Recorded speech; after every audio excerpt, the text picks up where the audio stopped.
पुणी थरे विवाद घेर कलाहांडी जिला नर्ला विधायिका मनोरमा महांती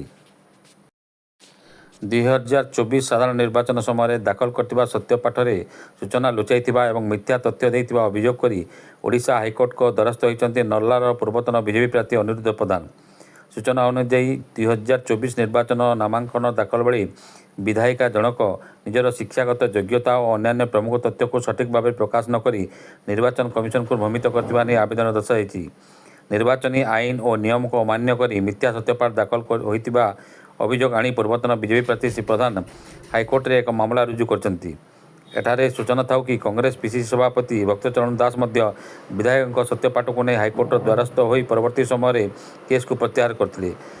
गत राज्यसभा निर्वाचन समय बीजेडी और कांग्रेस मध्य मेंट जो होइतिला सेही समय भक्तचरण दास तांकर मामला को प्रत्याहार करथिले, जहाँ नहीं चर्चार विषय था।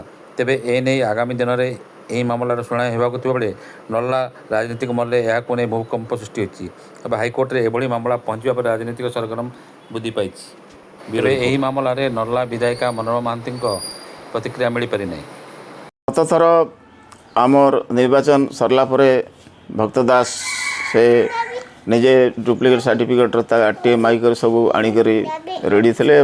कोर्ट फैसला पाखापाखि राज्यसभा निर्वाचन थिला दुई पार्टी भितर बुझामणा हो गले से माने तांकर भितर बुझामणा काଣା हला हो गले।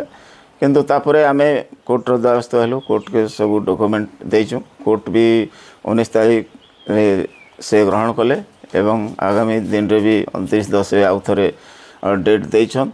आउ एटा जेन डुप्लिकेट सर्टिफिकेट देई करी लड़ी थिले इलेक्शन एटा तो नहीं हबार कथा, जेहेतु एटा आईन रो अमान्य अच्छे अटे।